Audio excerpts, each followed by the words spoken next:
Hello, everyone. I'm Sharon.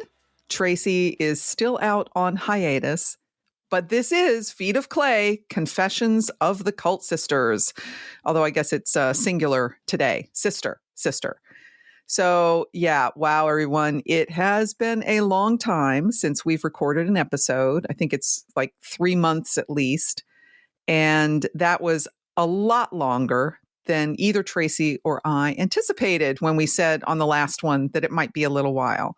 So first, I want to reassure everyone, Tracey really, really is okay. Just a lot of life going on between work and family and just, I don't know, an extraordinary confluence of events that keep kind of happening for her.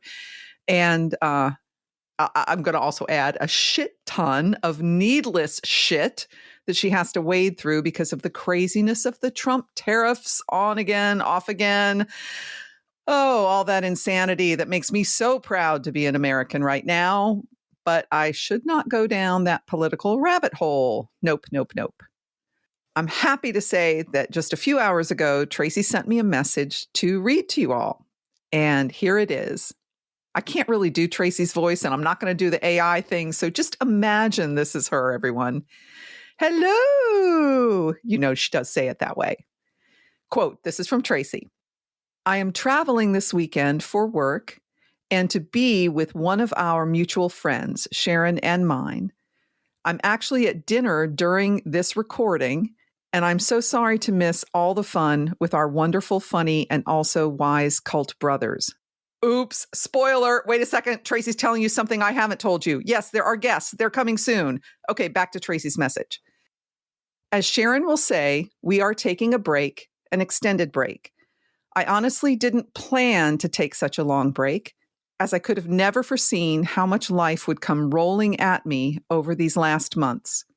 And that's the key word in all of this at the moment, the planning. I mean, how hard is it to get together to record, right? Well, apparently very hard for me. I have reached my maximum with being able to plan anything else in my life.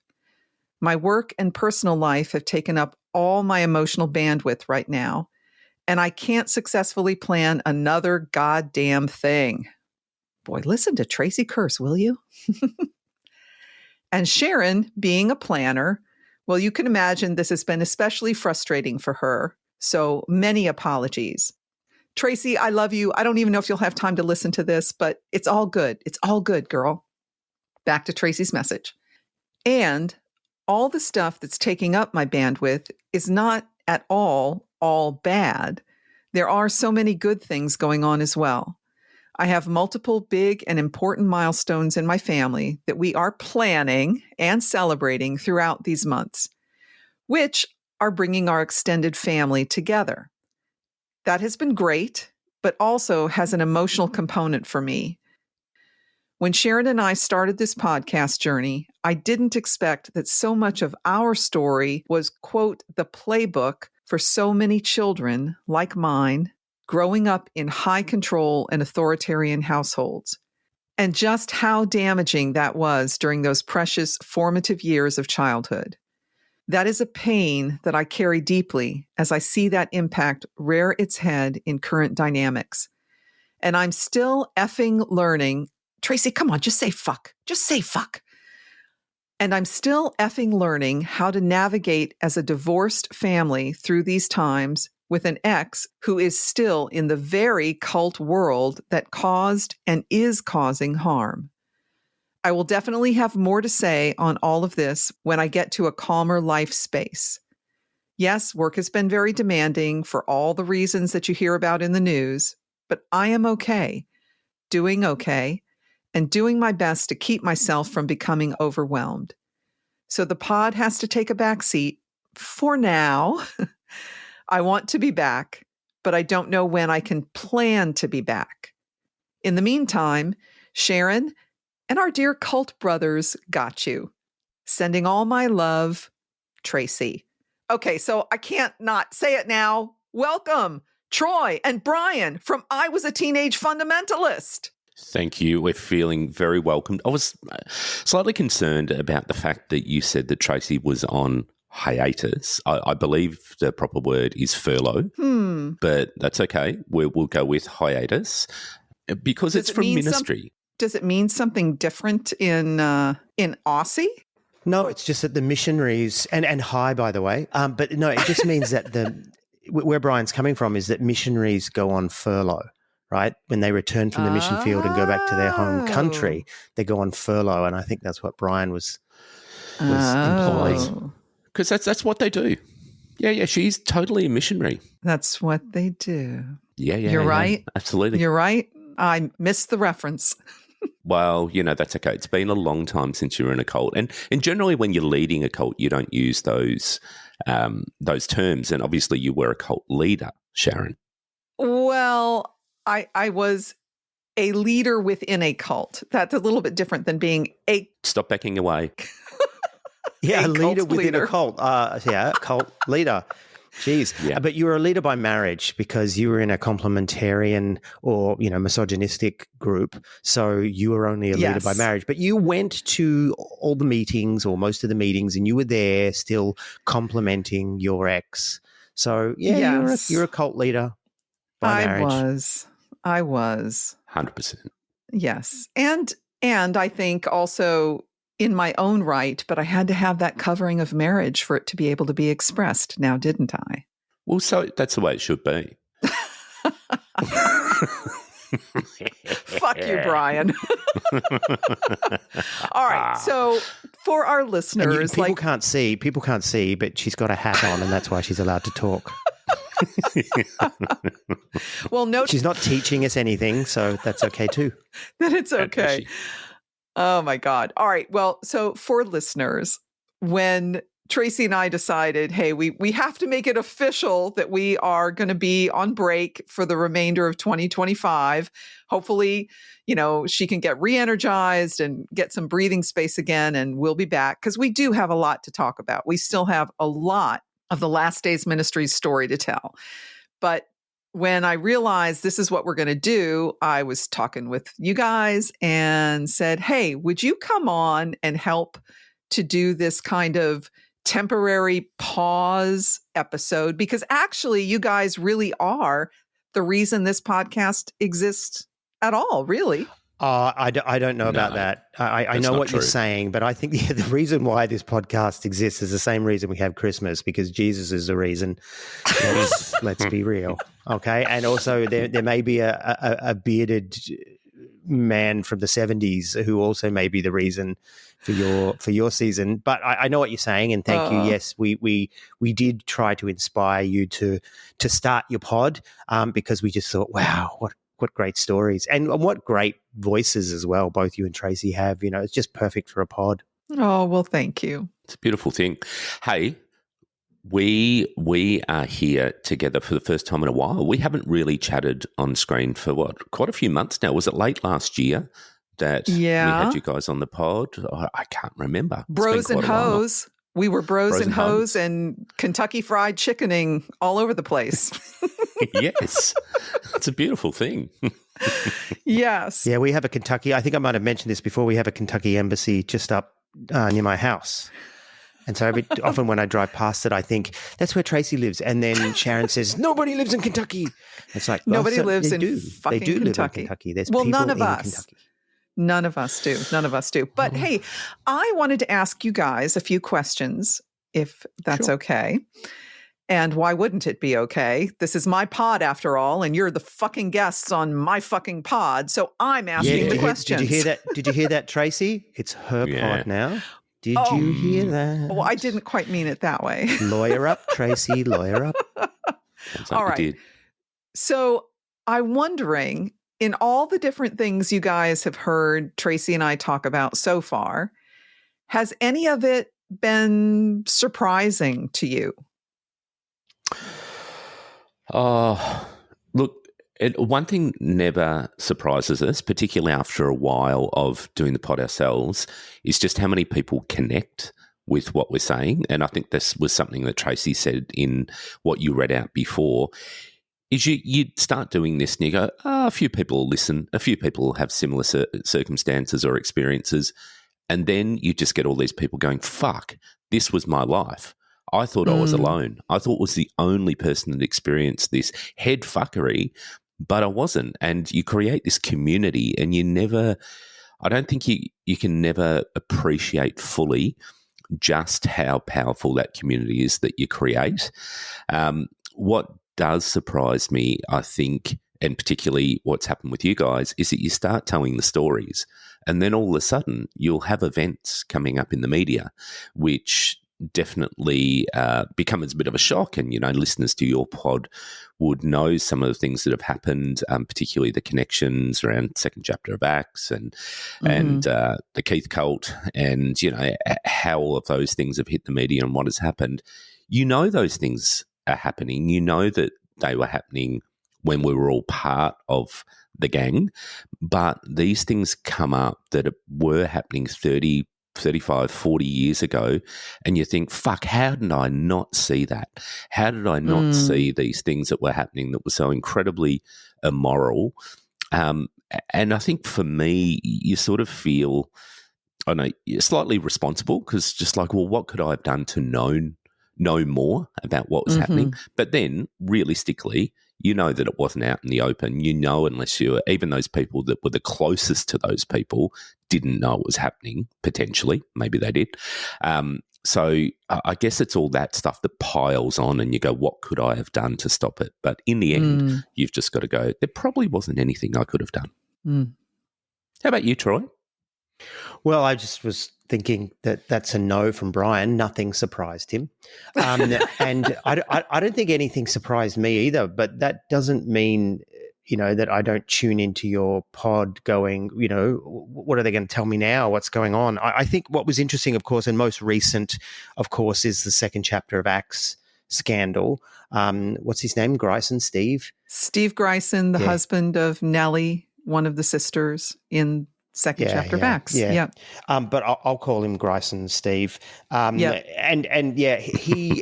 His story, on one level, was like, oh man, it was shocking, not surprising, right? It's just shocking.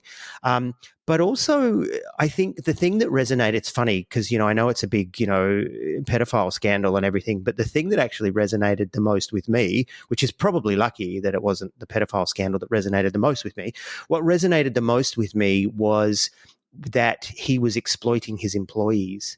And had that mentality of, you serve my vision, you serve my ministry for a time, and then one day you'll make lots of money and God will bless you as he has me. That mentality is so rife in church. And that was actually what came out a lot from that. But what was interesting is he's, doing money-making secular, I mean, not that a lot of them aren't money-making, right? But, a secular work. He's got a film business. Yeah, he's making family-based videos and, there's all the church in there. But still, and he's treating people as if it's a ministry. And I just think, yuck, that's terrible. And that sort of exploitative stuff, it's interesting because that comes from church. Yes. And the parachurch ministries, whether it's YWAM or Last Days or Agape Force or, so many of them, the entitlement of the leaders is just phenomenal. It's just mind-blowing. This idea that we deserve to be served. I mean, they don't say that, but that's the life. That's the way they live. And it's just gross. Yeah, because oftentimes they feel they've served someone else's vision for a time, right? For a period of time, they've paid their dues, and that's the way we say it in Australia. I don't mean that they've paid people from Israel. They've paid their dues, and so this is what they think they can. It's the entitlement comes from it's my turn. I think. Yeah, absolutely. I've sacrificed so much previously. Why shouldn't I take a bit of cream off the top? And I think that happens I mean, we saw this with Hillsong in Australia. I mean, all of a sudden you get this wealth that is incrementally building up and then it explodes because people go, hey, I'm only taking a little bit more. And all of a sudden the cumulative effect is enormous and people are going to retreats in Cancun. So it's nuts. Yeah. Lucky we're righteous. Yeah, as opposed to staying at the Adina Hotel in Sydney when you do your Hillsong episode. And Yes, trust me, that's right. I don't know that snores. reference. What is the Adina Hotel? Well, that's pretty basic. Yeah, we did an episode researching Hillsong recently, and Brian and I shared a hotel room. You know, it was not the Hyatt. I didn't have my corporate rate anymore from the company I used to work for, and we're staying in this really sort of basic hotel. And I'm just making the point that we're doing what we're doing, and we're trying hard not to be Hillsong and using money that we should be using for the pod for ourselves. It's just right. Yeah, very good. And Troy did mention I snore, and I just want to confirm Troy also snores. So it's just, and he has very strange nocturnal habits. He's always up and about. Well, you always, you stay up. I don't have the bladder that I late. used to have. No, you I don't have the bladder that I used to have, man. I offered to check his prostate and he declined. It's just very, very upsetting. When I early on had started my company, which it was Premier Pet Products, but when I first started hiring folks, I hired people from the church because I was still very Christian-y at the time. Of course. And then gradually had to expand because sadly, I couldn't get good talent from just the church pool. But one time I went on a trade show trip and we would share a room. I would with these two young women that were working for me, but we had a room with two beds. And so they had to flip a coin and figure out who was going to share the bed with the boss. And nothing happened. But it's funny because the sacrificial cult mentality carried through into my attempt into a secular world. And I just expected these crazy sacrifices of my employees. Then they would occasionally look at me and go, Sharon, no. And it helped me kind of like recalibrate to a little bit safer and healthier and reasonable boundaries. But yeah, I shared hotel rooms and I actually shared hotel beds with other people. That's sickening. And yeah, opening yourself up to whatever. It's disgusting. Unbelievable. Yeah, I've shared hotel beds with other people. Do you care to elaborate? No, that's all. It's got nothing to do with work. I've just shared hotel beds with other people. Okay. I was just resonating. Yeah. All right. Well, I want to ask you guys as well. So since this is my pod, and we're going to be on break for a while, for months to come, for listeners who might have joined us more recently and haven't gone and heard the whole back catalog, are there any particular episodes that stand out to you that you think would be a don't miss it, folks type thing? Oh, God, now you're putting us on the spot. Well, of course I am. The ones you did with us, they were great. They were absolutely brilliant, all of them. They were. They were perfect.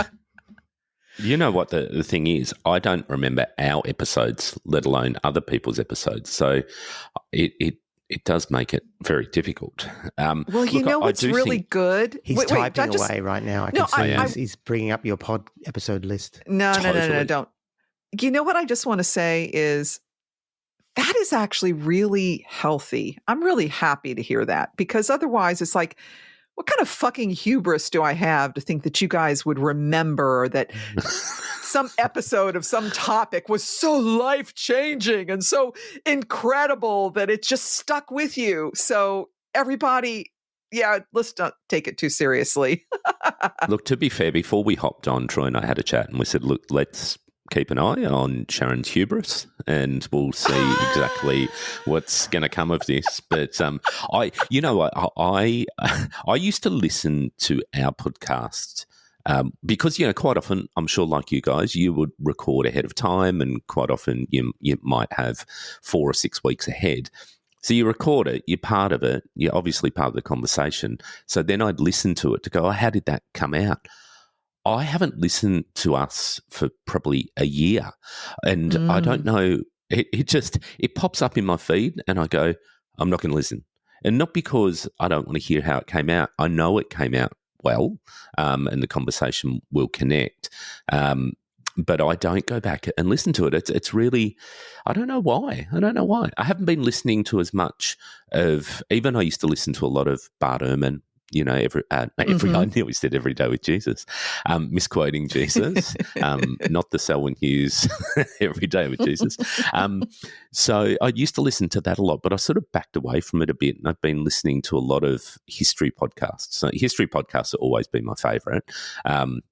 But I've been delving a lot into them, and it's amazing how much of the historical podcasts have a crossover with religious podcasts, because obviously a lot of the events, the historical events, then link back and they'll go, well, this was actually the thing that was mentioned in the Bible, this part of history or whatever, and they'll check it against what the Bible says.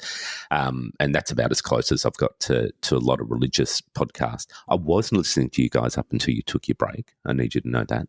But I never remember. I remember the impact of the, I'll call him Steve Gryson. I won't refer to him how Troy, was it Gryson Steve? Yeah, Gryson Steve. Gryson, Steve. Yeah, Gryson, Steve. They were pretty impactful. And I know they were probably impactful because we've been chatting to you guys about the impact it had on you as well. And I know that how incredibly confronting that would have been. And I'm going to put it back to you and go, what were those podcasts for you, and did it have an impact on you guys wanting to step back for a bit because you're like, fuck, this world is really, really messy? Yeah, and before you answer that, can I just also add, this is now Brian's podcast. I do this often when we're on other people's podcasts. I start interviewing them, so apologies. I love it. No, it's great. It's habitual. I love it. It definitely, it was hard. It was really hard for me. And, I wound up doing more of the digging, really sifting through all the gross, horrible shit about it. Yeah. Tracey being quite already occupied with a lot of other stuff in life. And we talked about it in between. It's like, do we really even want to talk about this? And what's the point? Yeah. Are we just pounding on something that who cares? Does anybody really care?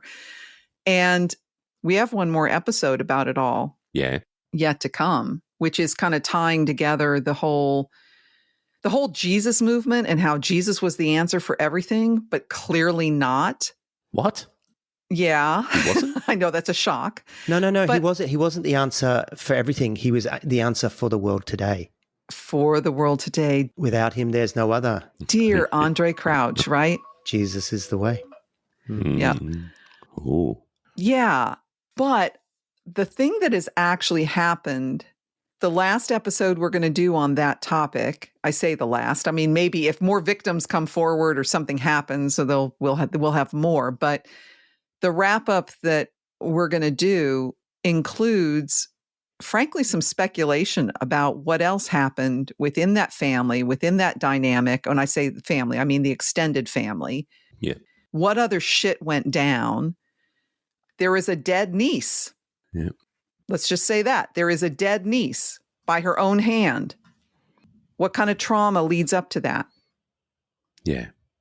There's just, it's bad. It's dark. So I think back to your question, Brian, I think especially for Tracey, the idea of like, we're not talking about fun, bubbly stuff. We're not laughing about Keith Green Acres and the crazy farm shit that went on. We're not laughing about wearing head coverings and crazy, idiotic things of our teens and 20s. No, we're talking about really, really, really dark, horrible stuff that gets covered up, all to preserve what? To preserve a facade of holiness and ministry. And anyway, yeah. And that stuff's impactful. Did you ever foresee, like when you guys started out into this journey, I mean, you started off telling your stories, and I know I'm interviewing you again, but you started telling your stories. I'm sitting here laughing, going, it ain't Tracey's podcast. It's not Sharon's podcast. It's Brian's podcast. I'm glad you are, because, guys, I got nothing else to talk about right now, so it's good. It's good. I'm playing the part of Tracey right now, so that's okay. Okay. No, but because I know for us, when we started out, we're like, let's tell our stories. Let's see where this leads. Let's just see what happens. And, hey, we might run out of content relatively soon. And then obviously there was an evolution and other people wanted to tell their stories. We started to hear about other stories and tell them. We know you guys started off similar. You wanted to tell the stories of Last Day Ministries, your connection to it, your testimonies, sisters, and what has come from that and the way it's grown and the connection. And, we see your online communities, your audience, the people that have reached out to you that you haven't connected with for a long time. Again, going, fuck, this was a part of my life that, was long lost and buried. And here it is again, because it's making me reflect on it. Did you guys ever foresee that it would grow into what it's grown into, but also the impact of it positively on people?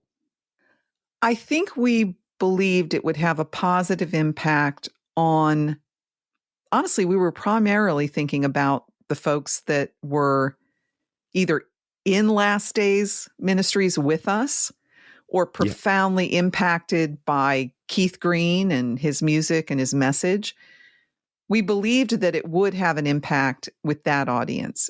I think what has surprised us is the breadth across a whole lot of different experiences that folks have grown up in. So whether it was the IBLP group or, of course, YWAMers, and even folks just raised in charismatic fundamentalist evangelicalism, and all the crap with purity culture and all the crap with the religious right.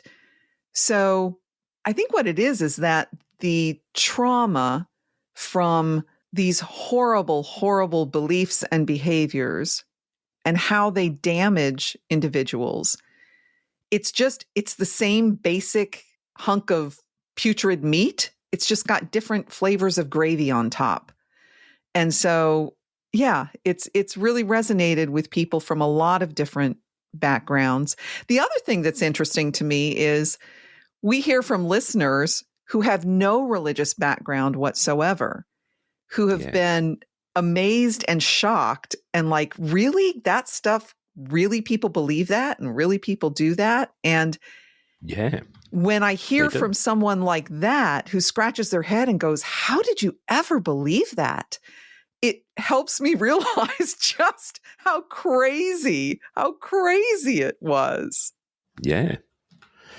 It was nuts. One episode that really stood out to me, I think, but besides the episodes, and it's not just because you did them with us, the episodes where you tell your own stories, the ones where you interviewed Keith's foster daughter.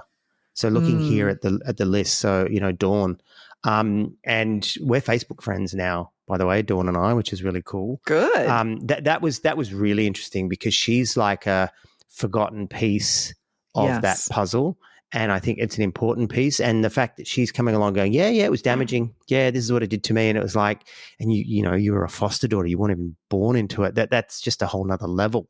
Yeah. Yeah. And the fact that, Melody continuing on in life has never made things right, never reached out, never grown to have enough insight or empathy or compassion or the ability to look back and go, that was really not cool. And I'm sorry. I mean, it hasn't happened. And that says a lot because I look back on my parenting and I say to my kids on a fairly regular basis, oh, geez, guys, if I could do it again, boy, would I do something different.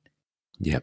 Yeah, but we all do that, and I've got kids that weren't brought up in the church, and I do that. That's Right. also part of just being human, I think, and growing in wisdom. Yeah. The double. I know what you mean, though, Sharon. I mean, Troy had left the church before he had kids. I had kids while I was still with my ex-wife, and the kids were. I mean, look, it was a gentler expression. It was more of a progressive expression. It certainly wasn't within evangelicalism or Pentecostalism. But I've checked in with both my kids several times and gone, what were the effects of it for you? Does it have any carry on into the way that you see yourself now, your worthiness? And they say no, but I'm not entirely sure that they know. And I mean, particularly my older daughter, she's almost 25, and so she was probably 11 or 12 last time she was involved in the church. But she then went back as a teenager at 14, 15 and connected in with the youth group for 3 or 4 years. It has to have some impact. Even, something buried in the back of your head about your worthiness, surely. Oh, absolutely, Brian. Absolutely. Are you guys familiar with the Strong-Willed Project by D.L. Mayfield? Yes. I don't know how much more it has gone on, but Tracey had recommended me listen to it, the first few episodes, and I found it incredibly, incredibly profound and insightful. And I recognized, even though I was not raised in a fundamentalist, high authoritarian, family, but I transferred into one at age 14 in the whole born again thing. And then, of course, going into the cult commune with Keith. But I totally could see how that message just burrowed so deep into my psyche about my own unworthiness. And really, really in a powerful, and in some ways, certain aspects, it's almost crippling. And I had my therapist listen to it, and I had one of my adult sons listen to it. And he could see some of it. He recognized a few things, but it's like I see in him this sense of never feeling that he's good enough, never feeling that he measures up, always looking at where his failures might be. And he is the kindest, sweetest, most amazing human being. And he hasn't fully connected the dots of how that message that he heard from infancy, how it really shaped the way he views himself. And it is profoundly damaging. And I don't know why I got off talking about that. What was the question, Brian, host of this podcast? Lead me again. No, it was very much on that topic. It was around, I think we quite often check back in with our kids and we go, surely there was something there, how is it for you? And I don't think they always recognize it. I mean, the reality is it plays out in so many different ways, and we're incredibly complex beings. So I don't think it can be 10, 20, 30, 40 years later that these things play out, that you look back. I look back now at some of my childhood experiences. I had a really good childhood. I've got 7 older siblings, and no, they weren't Christians at the time, but older siblings who, some of them are generationally older, and I grew up in a different family to them, if that makes sense. So they all talk about the hard times and, going without, whereas, hey, my next sister's 8 years older, and we had a very different life. So I don't actually connect with I guess, for lack of a better word, the trauma that they talk about in their younger years. But I still look back at mine. You look at the parenting styles. You look at it was a different generation too, the way that you parented, and it has impacts, and it has impacts on the way that you parent. And you don't always see it at the time because it's the way things are done. Yes, that is so true. And you know what? Praise Jesus. I just I love that in my 60s, And have you guys hit 60 yet? Either one of you? I mean, look at us. Do we look 60? No, but you don't either, Sharon. So I'm 55. I'm 55 in October, so I can start to round up at Costco. Okay. All right. And Brian, are you not telling? Oh, no, I'm happy to tell. I just turned 53 last week, actually. So it was, wow, you're the baby. Who would have thought? I am the baby. Well, anyway. Who'd have thought? Oh, how's this? Yeah, who'd have thought? Because Troy looks so much better than you do. Wow. Who'd have thought? Wow. Who did we agree to come on this fucking podcast? I thought it was your podcast, Brian. I'm confused. Why did I agree to come on my podcast? Unbelievable. Well, at our ages, at our stages of life, to be able... Speak for yourself. To be able... Come on, boys. Get it together. To be able to... He's able. Continue. He's able. I know he's able. I know my Lord is able to carry me through. We never sang that one. We had better songs at the cult. All right. But to be able to look at ourselves, not just say, okay, yeah, 30 years ago, we were crazy and there was stuff that we didn't get right and stuff that we did that hurt other people. But to be able to look back even more recently, even years ago, go, wow, you know what? In the last few years, here's other stuff I've learned. And here's ways I've learned to do better in relationships, to do better in communication, to be less hard on myself, to be more vulnerable, to be whatever. I think that it's this growth and evolution that really sets apart, or doesn't set apart. It's a contrast from those who have stayed in the belief system. Yeah. Because they're locked in. There's no growth, right? Let's just pray again that we have the fruits of the Spirit. But there's no self-reflection and awareness in the sense of true humanity. And that's actually sad. And it makes me really happy that that's happening in our lives. Yeah. Yeah. We're better people for it. Yeah, that we got to walk away. And it's interesting, isn't it, that it was probably the hardest thing any of us, at least at that point in our lives, had gone through. Oh, yeah. Which was leaving, and yet they did us a favor. Yeah. They did us a favor by either pushing us out or, the water souring or the milk souring that we had to leave. It's funny like that often, that cliche of, closed door is another open door, or, whatever they say, one closed door leads to, one thing's end is another thing's beginning, or whatever. I think that's a song for closing time. Everything's beginning.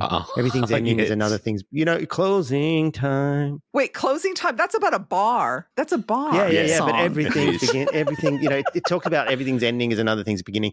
But yeah, it's true. But we lose sight of that. Well, we don't see that at the time, but now we can look back and go, amazing. If that hadn't happened, the analogy in our episode where I talk about being squeezed out of Great Big AOG was I went to a performance and I saw these people dancing. And it was like a really, chic, nice dance performance. But you had these two people in a box and they were just going around and around each other in sort of this square shape. And they were fighting for dominance. And then one pushed the other one out. And then that had the box. And that person just kept going around and around in the box. But the person that was out of the box just danced and leapt and had the whole stage. And at that time, I was just like, this is, and I had only just been thrown out of the box, but I could see this is, and I thought it was God speaking to me at the time, by the way. Now, of course, I don't, but I look at it now and just go, I got the stage. I got the world. Yes. Yeah, absolutely. Out of your cage, out of the cage. And he's doing just fine. Doing great. Yeah, I'm dancing now. You can't see this on camera. Yeah, I'm dancing. It's a good thing they can't see it. But I think you just brought up. That's twice you've insulted my musical prowess today. Once with He's Able, and now with my dancing. Oh well, get over it. I'm not coming on your podcast again, Brian. Okay. One door closes, another door opens. Troy, I think that's a good segue for something you've been teasing people about for a little while now. you tease. I think it's a good segue that Troy needs to talk about because he had a word. I had a word? I know where we're going with this, but I don't know what you mean by I had a word. And when you say I've been teasing, I was gonna dance. Well, not that kind of tease, but you know. You had a revelation, Troy, and you thought, and you contacted me and ran this thought past me. So I think that you should talk to a brother. All right. Well, praise the Lord. I had an idea. I don't know, it was a revelation, and there was no meditation, and there was no quietness of heart or anything like that. Yes, sorry, I know. Fucking hell. And I thought, why you didn't pray about it? You didn't pray about it? No, I didn't pray about it. What a fucking wank. I didn't seek wisdom. I didn't seek counsel from Leonard Ravenhill. None of this happened. Fuck. I basically see how enmeshed we were in the Keith Green world, by the way, even though we were never there. This is how it is, Sharon. Like, that had such a reach, your experience. But anyway, so yeah, I thought, you know what would be really good? If Tracey is or isn't coming back, for a long time, why don't we expand our tent, as Anthony Van Brown likes to say, and let's ask Sharon if she would like to come along and be the third member of the Holy Trinity, because basically there used to be two, which was the Father and the Spirit. Well, it wasn't even the Father, God and the Spirit, which was Brian and I. And then there was a crucifixion, and we thought, let's raise her from the dead and bring her on to be the next member of I Was a Teenage Fundamentalist. I get to be the son of God? I get to be the son of God? Yeah. You get to be the daughter of God. You do. And in our Trinity, because A, we need a woman on the pod. We need a woman's voice. I think that's important. Well. And B, you're amazing. Not in that order. Hang on. We need a woman's voice only when she's invited to speak. Let's just ease up. Clarify that. That's right. Well, you know what's funny? I got up this morning and I was in the shower, and what was going through my head was the cover version, Lenny Kravitz's American Woman. And I was thinking, wouldn't it be great if we could just sample that often, and whenever Sharon says something, we could just hit the button like the morning radio and just go, American Woman. And that's it, you know what I mean? And then Sharon keeps talking. So yeah, I'm very excited, and I am very excited about the idea that Sharon's coming on our podcast, and Sharon is going to be the third member of the Trinity of I Was a Teenage Fundamentalist. Now, Sharon, I'll let you speak to this, but that does not mean that Feet of Clay is retiring. It does not mean that you're not part of Feet of Clay. You can two-time the audience, but you are going to be here on our pod, and welcome. I'm double dipping. I am double dipping. I know. I am honored and really excited. And I'm glad, Troy, that you and I are talking. We're putting Brian off to the side right now. Wait, who's the Father and who's the Spirit between the two of you? I don't want to be either. I don't want to be either. Okay, well, this is falling apart. You know who I relate to in the Bible? I relate to Joseph, in his Technicolor Dreamcoat. You know, that guy, like, just everything went wrong, and in the end it all turned out all right. I'm still waiting for the end, but that's who I actually relate to. That's my biblical character. Well, that kind of blows your Trinity reference, but let me just say, I was really honored and excited at the idea when you guys proposed that. And yeah, I'm jazzed because, well, first of all, I feel like I know you both so well. I mean, I feel truly this kindred heart, spirit, whatever we want to call it. And the synergy, the energy, it's very, very cool. And I'm surprised that you want a woman's voice. I recognize that, there will be two of you to help keep me in line because I am not the most submissive woman there is. You may have to tag team it to keep me in order. Oh, we've spoken about this. Don't worry. I'm sure we've spoken about, Sharon, don't worry. We've spoken about tag teaming you. You don't need to worry about it. Okay. American Woman. Anyway, so yeah, I'm excited. And you're right. It doesn't mean Feet of Clay is over. And in fact, Feet of Clay will return, everybody. We absolutely will when Tracey is rested and ready. And because we got a lot more stuff to talk about. Yeah. Does that mean that I can now post the I was a teenage fundamentalist stuff into your Feet of Clay group and not feel guilty? Because every time I do it, I just think, oh, yeah, man, you've been doing it. You've been I know, but I feel it. guilty every time I do it. Every time I do it, I feel guilty. And I did mention it to you, and you said, yeah, sukasa mikasa or whatever you guys say. That means your heart is repentant. I mean, if you sin, as long as you feel guilty about it, you know that you're not reprobate yet. Yes. And we will have to. No, and you did talk about the synergy before, by the way. I thought that was great. We should use that. Oh, with an I. We should put that in some sort of blurb somewhere. SINNER.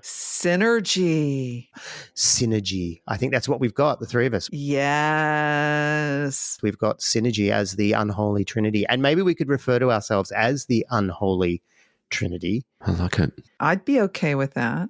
As well. There's a lot of marketing ideas here, guys. A lot of marketing ideas. Okay. And I'm okay with that. Look, in all seriousness, so I let Troy introduce it because he did actually call me, and within about 10 seconds of him speaking, I said, you want to bring Tracey in? It's Sharon, not Tracey.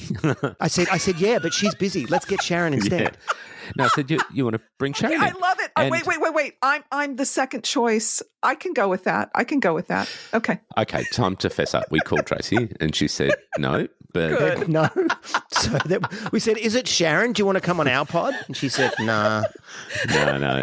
So we went, okay, we'll go for the offsider. And no, we reached out. But it was like straight away, I was like, yeah, you want to bring it? Cool. This will be awesome.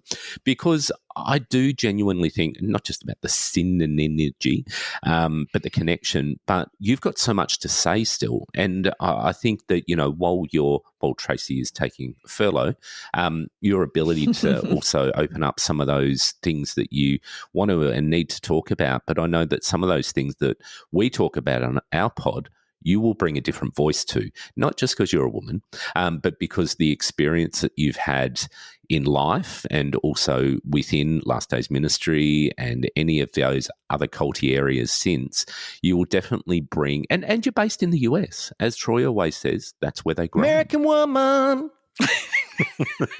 Yeah, see, we don't need copyright. So we're going to record that bit. Great. I'll just sing it every time. Every time she says something from now on, seriously, guys, and you're just going to have to put up with it. I'm just going to let it rip.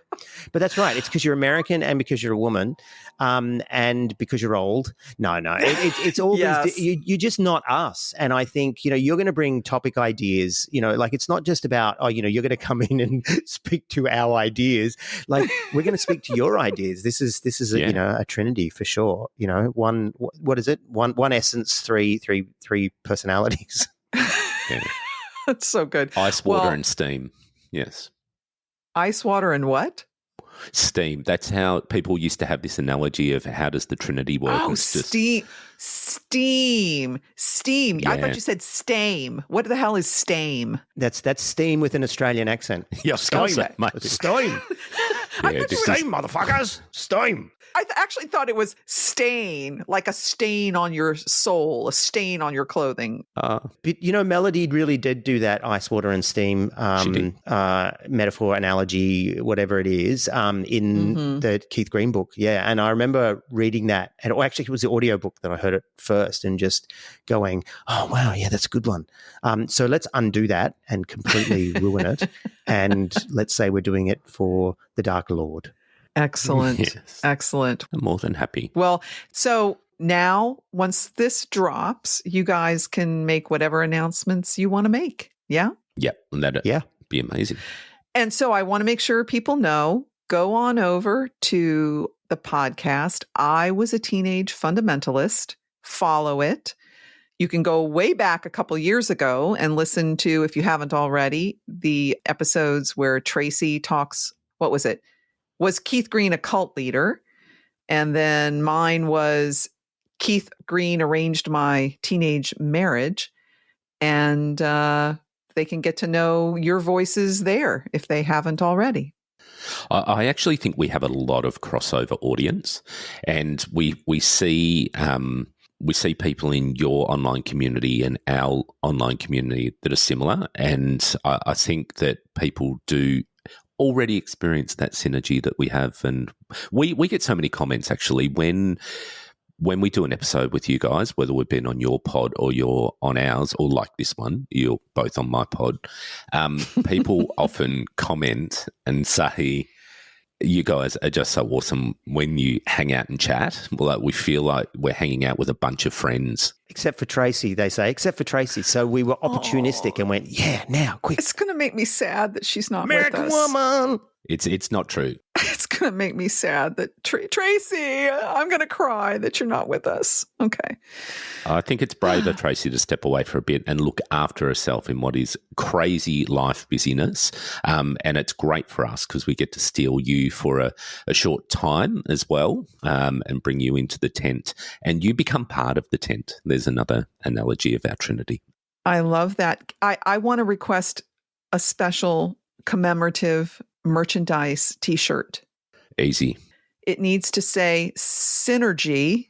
Perfect. With the SINNERGY. Troy will be on Canva.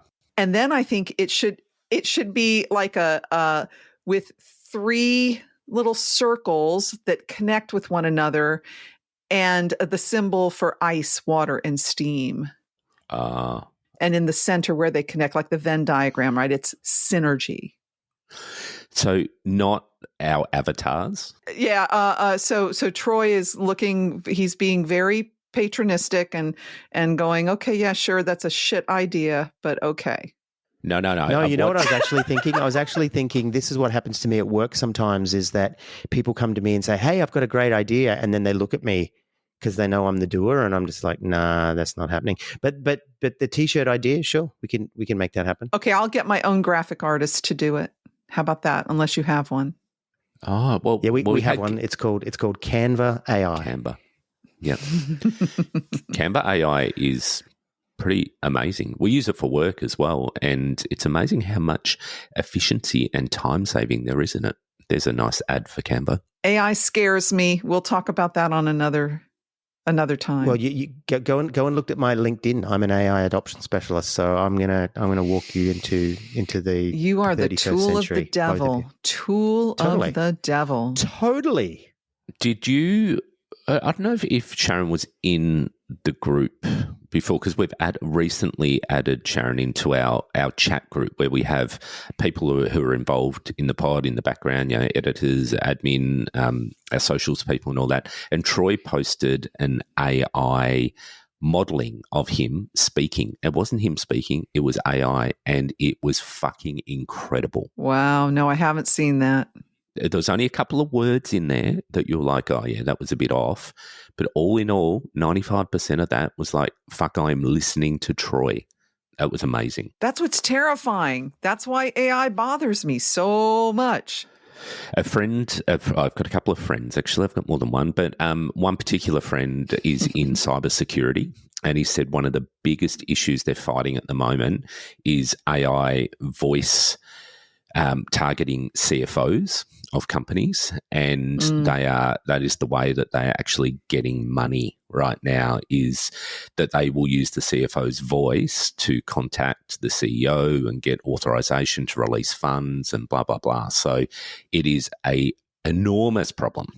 Yeah. Well, I did use AI in 2 of our episodes. The one that was like the reading. I think it was called The Tale of Two Letters, where I had Keith's voice reading his letter to me. Yeah. No, maybe it was his letter somewhere else. Anyway, doesn't matter. Oh, and his inscription in my Bible. I got his voice. Yes. To say those words, and it sounded fucking like him. And then the text, the talk to text, I found a voice that sounded very much like Steve Greisen. Yep. And his text exchange when he's trying to buy access to rape this 14-year-old girl. I used AI to create that. Yeah. And it's scary. Anyway, so We know that Troy's on the dark side, but okay. He is. Yeah. I'm well and truly on the dark side, and I'm going to say, guys, that everything that you're saying is real and true, and these are the challenges that this technology brings. But at the same time, there's it's like anything, and the threat of the printing press that people are going to be able to read was just like, oh, people are going to lose their memories. No, really, it was a thing back in the day, and people were like, oh, people aren't going to lose their memories. And then, of course, with the whole digital age came Google, and people aren't going to have to know anything; they can just look things up, and all those sort of fears, justified to a point. But even for kids with their studying and everything, like my kids are now using AI, and I come to them with ideas and say, do you see, can you use it this way? Can you see? And it's not about using AI to write their assignments. It's about using AI to break down texts that they're locked out of because it's too dense or too academic or whatever, and showing them how to do that. I mean, I just recently used AI for some investment stuff that I was doing, and what would have been a buying agent for property that would have cost thousands of dollars, I was actually able to use the AI at every step, and it's an iterative process. And the AI guided us with what we should, where we should buy, what area in that city we should buy, what estate we should buy, just doing really deep research on all of it. And it's probably the most informed decision we've ever made on a property. And this is the way I'm using this. And this is what I teach companies to do as well as an AI adoption. I'm sorry, am I in work mode now? But this is what I do. And it's really, guys, it's amazing. And yes, I'm not discounting all the fear stuff and all the reality, the challenges and the threats. But that's true of any technology. And it's been true of, Microsoft Word. We've been able to forge people's signatures for a really long time. You and I could do that now. I guess it's really going to just come down to the importance of the heart of each individual and why Jesus. I think it's going to come down to the importance of legislation, to be honest. You can't legislate morality, remember? No, you can't. Only God can transform the heart and make it pure again. Well. So why don't you work on that? This is true. American woman. This is true. I'm not quite sure that that's what evangelicals believe, given they've installed their morals in government. So, oh God, that's a whole other. Talk about. You guys want to know the thing I feel the most sick and guilty about? It is the work that we did in the early 80s, the political work that we did with Americans Against Abortion and the religious right and the whole moral majority fucking shit show that we helped make reality. And we really, really did play a huge role. And I feel so much guilt and shame over that. And that's... But you helped make America great again. I was going to say, that's part of the reason that I want to talk about this shit. You helped make America great again, Sharon. You did. It was all you. I did not. Well done. No, but I think this is the Frank Schaefer thing too. So he's paying penance now, and it'd be a great episode actually. Get Frank back on, and you and Frank riff on this stuff. Oh Sharon. My God! Yes, let's try to do that. Oh, that would be awesome. Yeah. Oh man. So I think that's an episode. See, there you go. Already, guys. Woo! American woman. But Frank is very outspoken on this stuff. Yes, he is. And I think you two will complement each other. He's very frank. He's very boom tish. Boom tish. Dad jokes here all weekend. All right, guys, we could go on and on and on and on. And the good news is we will, just not in this episode, right? As the unholy Trinity, we shall abide forever and ever together. But for people who, obviously for everyone, because this is an audio, not a video podcast, Sharon closed her eyes then when she said we shall abide. I saw that happen. It's true. I saw her go into prayer mode. I did. Yeah. Mm-hmm. I did. Okay. American woman.